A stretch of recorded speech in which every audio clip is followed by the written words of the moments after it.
Okay, I have to tell you, I was just looking on eBay where I go for all kinds of things I love, and there it was. That hologram trading card. One of the rarest, the last one I needed for my set. Shiny like the... designer handbag of my dreams. One of a kind. eBay had it, and now everyone's asking, ooh, where'd you get your... windshield wipers. eBay has all the parts that fit my car. No more annoying. Just beautiful. Millions of finds, each with a story. eBay. Things people love.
Hi there, and welcome again to the Explaining History podcast. And welcome back. It's going to be an interesting week this week. We've got an interview double bill on Wednesday. More on that later. This morning I'm going to be talking about Berlin, and there will be a little foray into the politics of the Middle East later on. And then we'll be diving into some more contemporary stuff as well. So stay tuned. It's going to be a busy week here on the podcast. So today there's a great book, Berlin by Sinclair McKay. I've been reading this for a while, and the chapter that we're going to cover is really the experience of an occupied people, the experience of occupied Berliners in the immediate aftermath of the fall of the Third Reich. This is before the British, or the Americans, or the French turn up, and it's simply what happens and what life is like under Soviet occupation. So this is in chapter 16 of his book, Berlin. The chapter is called Complicity. Sinclair McKay writes, the older Berliners remembered what it was like to be hated. Previous defeat in 1918 had brought with it chilly recoil of disgust from the victorious nations, as though the German people had themselves been uniquely culpable for the conflict. Now, in that early summer of 1945, Berliners knew that those waves of anger would come crashing in again. In America, the revered German novelist and author of Buddenbrooks, Thomas Mann, who had spent the Nazi years in exile, broadcasting vehement anti-Hitler speeches in a Californian emigre community that included Bertolt Brecht, gave a talk at the U.S. Library of Congress. It concerned Nazi crimes and the root of German evil. These roots reach back to Martin Luther and the dark possibilities of German Romanticism as perceived by Goethe. It is all within me, Mann said. I have been through it all, he declared. There are not two Germanys, an evil and a good one, but only one, which through the devil's cunning transformed its best into evil. The suggestion was that evil had coursed through the entire German people. They felt it, even if they themselves had not committed the crimes. On reading the speech, Bertolt Brecht was horrified that Berliners and others might stand accused of wickedness committed by tyrants, and not by the people. No Berliners had the opportunity to hear this address, but they nonetheless understood that they would stand accused. Many of them had, throughout the last few years, heard the rumours of where the city's Jews had been deported to, and of what had awaited them in those terrible camps. And so Berliners knew that the cycle of opprobrium was about to begin again. They had been complicit, even if they personally felt no guilt. They might not have seen the camps or the railway trucks, but they had known about them. And what they certainly had seen was the voice of Kristallnacht in 1938, the howling, shouting groups of civilians. That was the night upon which no Berliner could claim to be in ignorance about the depths of malevolence directed towards the Jewish people. The philosopher Hannah Arendt was later to make the distinction between collective guilt and collective responsibility, the former meaning that, in essence, no single individual was guilty, the latter obliging German society as a whole to acknowledge what had been done in its name. For the hungry and sexually violated Berliners in 1945, such distinctions will at the time have felt abstract, but the defeat and the chaos and helplessness had concrete qualities. The older Berliners remembered the dusty flavour of capitulation following the Great War and the roller coaster of political instability that followed. But unlike 1918, there was now an occupying power, one that was at once frightening and reassuring. It was a power that was trying to pretend that this new revolution, a new totalitarianism, was no such thing, that the task of restoring life to Berlin was a common endeavour willed by the German people.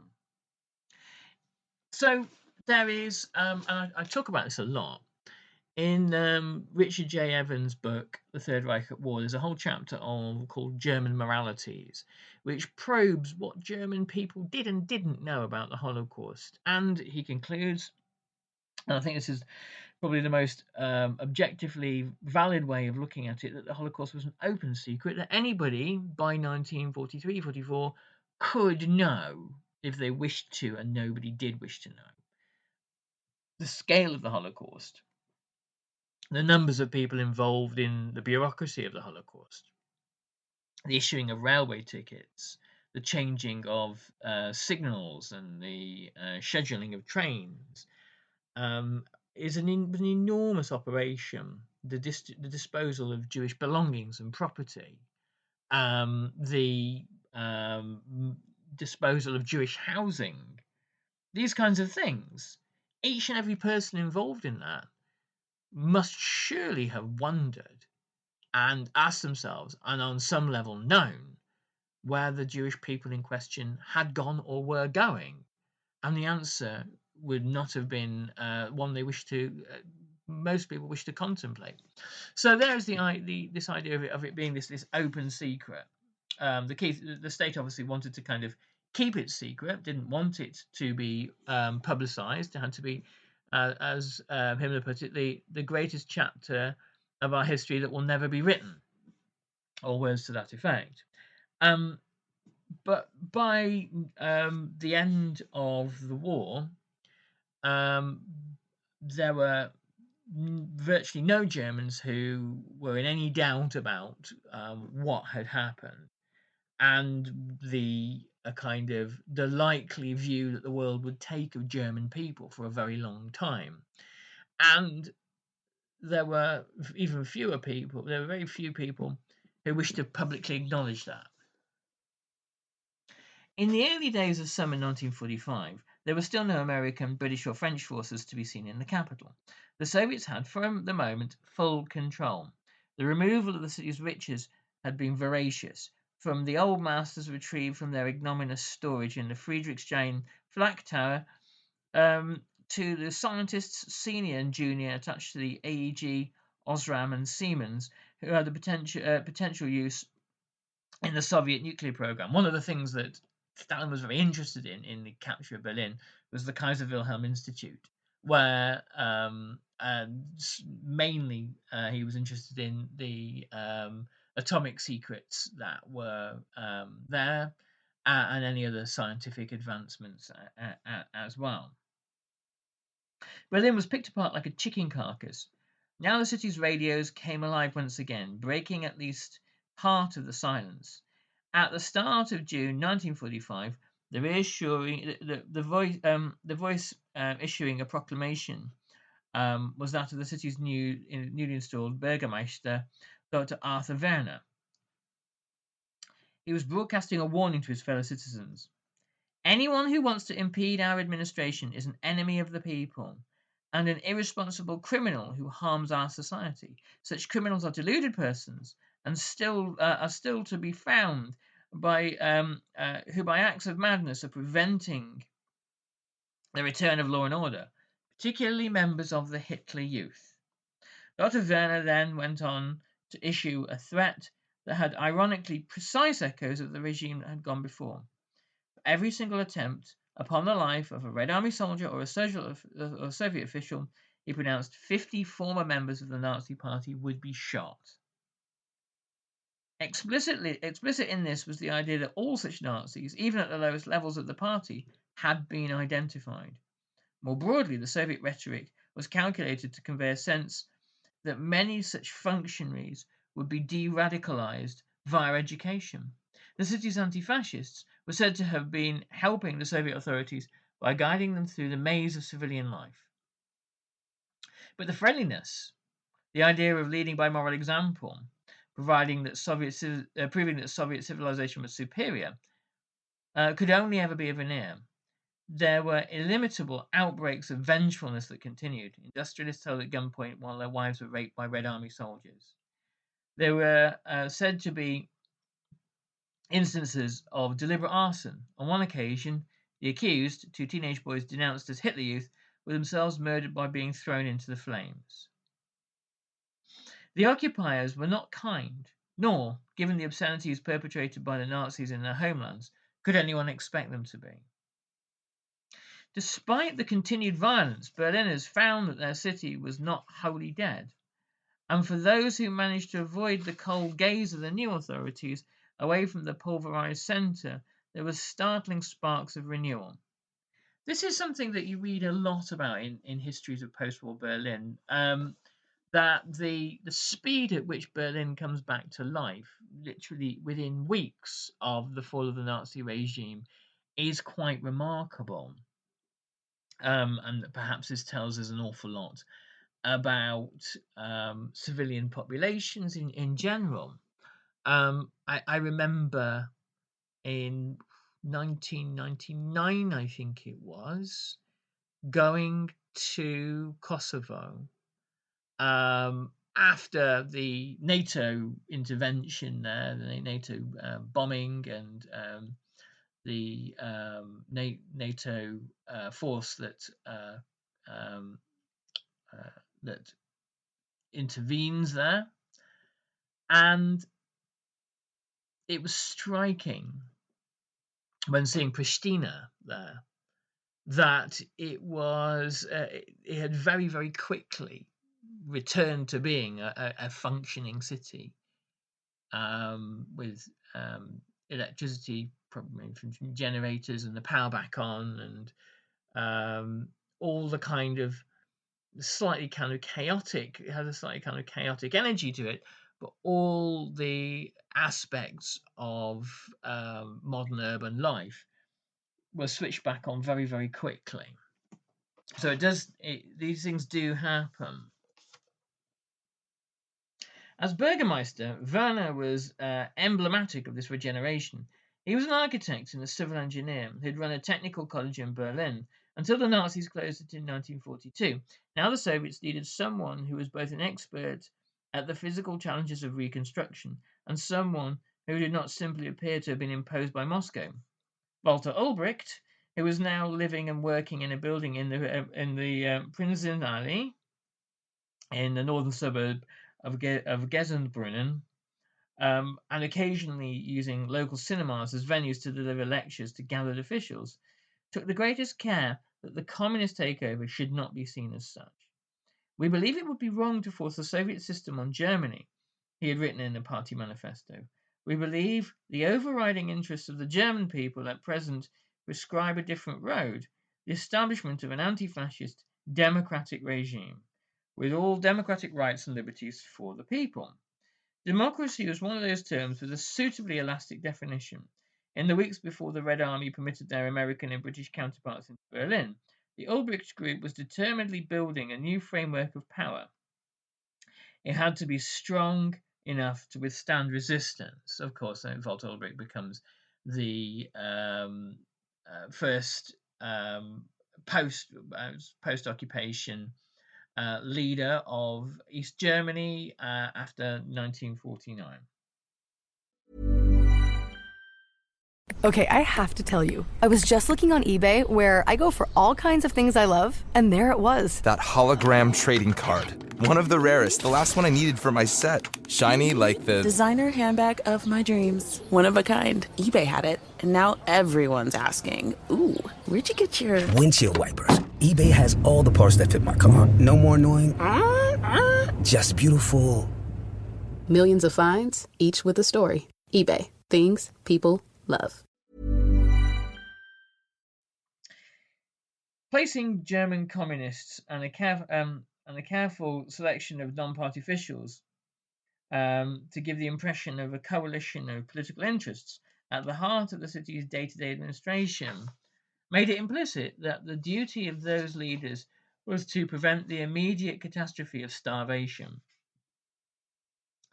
The death of General Berzaren, killed in a motorcycle accident in the east of the city on the 16th of June 1945, age 41, did not help.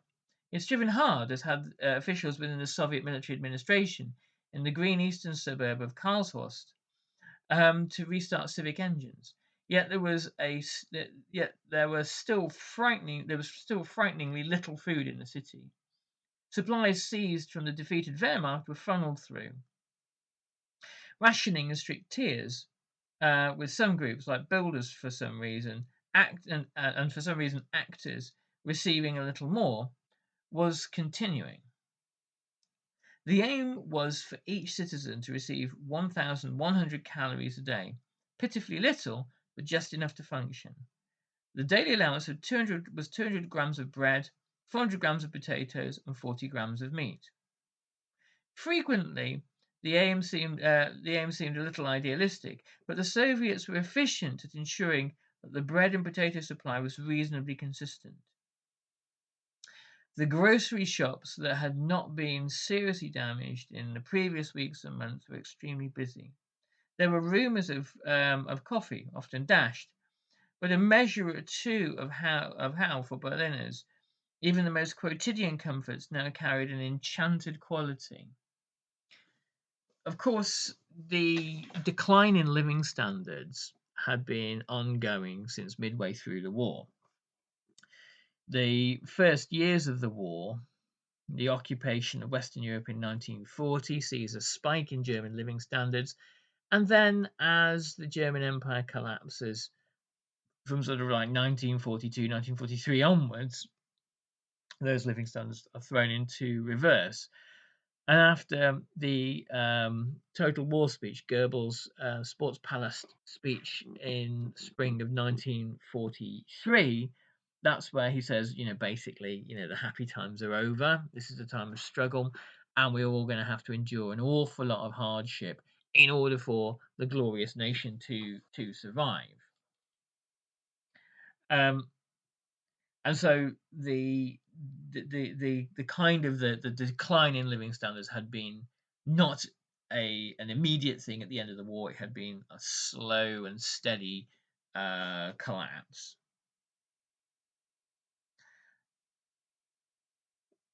Sinclair McKay writes, and more of those placards were put up around the streets of the inner suburbs, declaring that surviving restaurants, cinemas, and music halls should reopen, all of which were shut down by Goebbels as a result of the Total War policy.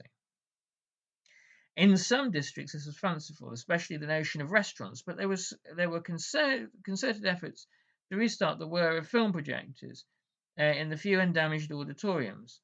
Other signs of renewal in those early summer days will have seemed like a miraculous illusion. The fresh roar from beneath the ground of the restored U-Bahn trains running along cleared lines, the sight of the overhead S-Bahn trains gliding across urban viaducts. With remarkable speed, tram lines were reconstructed and rethreaded. Wood-burning buses started moving again on limited routes. There were domestic necessities. About 200,000 citizens from the inner suburb of Moabit, for instance, had been drawing their water from standpipes for months. By the early days of June 1945, the water supplies were restored. This was one less anxiety for the women who'd been corralled by local officials into arduous labour gangs, removing the boulders and bricks from bomb sites and roads. The rubble women, whose images standing in lines on mounds of debris, standing in lines on mounds of debris, buckets in hand, became famous around the world. In Harold Jarner's book Aftermath, he writes a kind of very interesting revisionist history of the rubble women, and the removal of rubble is a lot more efficient, a lot better organised, and a lot less like slave labour than is previously kind of suggested. It's I think I did do a recording on that a while ago, but years ago now. The work was low paid and frequently excruciating, just a few degrees away from the forced labour that so many of the same women had witnessed in the city's factories and industrial plants. Reluctant workers were told that a refusal would mean the curtailing of ration cards, so in the rising temperature of an early Berlin summer, they found themselves negotiating mounds of dust and heaving great lumps of masonry down a line from early light to late afternoon. Although unspoken, there was clearly an element of collective punishment. The work was obviously necessary, but it also afforded a form of public spectacle, because many Berlin women had taken their best clothes to the bomb shelters, and the result had been destroyed in the vast battle and bombardment. Many were on these unforgiving work parties, wearing fine, frequently delicate dresses. Spare clothes or material to adapt to work clothes were at a premium. One woman had taken a vast scarlet and black swastika flag, carefully removed the emblem, and used the remaining cloth to fashion herself a makeshift dress. The rubble women were piercingly aware of the authorities and their press departments taking their photographs. Sometimes they met the lens with scowls or defiant drags on cigarettes. It was a form of humiliation, following a period of the most intense trauma. But even this grim conscription was, they knew, not the worst. There had been rumours concerning those men who would be sent deep into the Soviet East, and the kind of physical work down the mines and in the hearts of mountains that many could not survive. And that is a kind of a story for another time. But this rarely gets a kind of a look in. But the mass deportations, not just of prisoners of war marched into the Soviet Union, but of German civilians simply just kidnapped at the end of the war and sent to the Soviet Union as basically gulag labor. Some of them never ever to return. So that is a kind of an interesting snapshot of complicity, guilt, collective punishment, trauma, and what it is people who are on the losing side of a monstrous regime, but caught in the crosshairs of defeat and occupation by another monstrous regime, how they exist and survive and function and cope, and emotionally what they make of that. There's a lot to be said there. Anyway, I'll finish there, and more coming maybe later today. Depends what I'm doing for time. Thanks very much. Have yourself a great week, everybody. All the best. Bye-bye.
Thank you for listening to this episode of Explaining History. This podcast is an independent production, and it's listener support that keeps these conversations going week after week.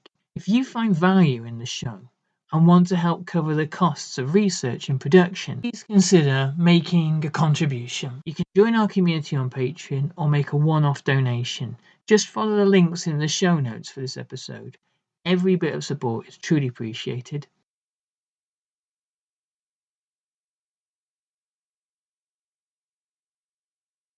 Thanks again for listening.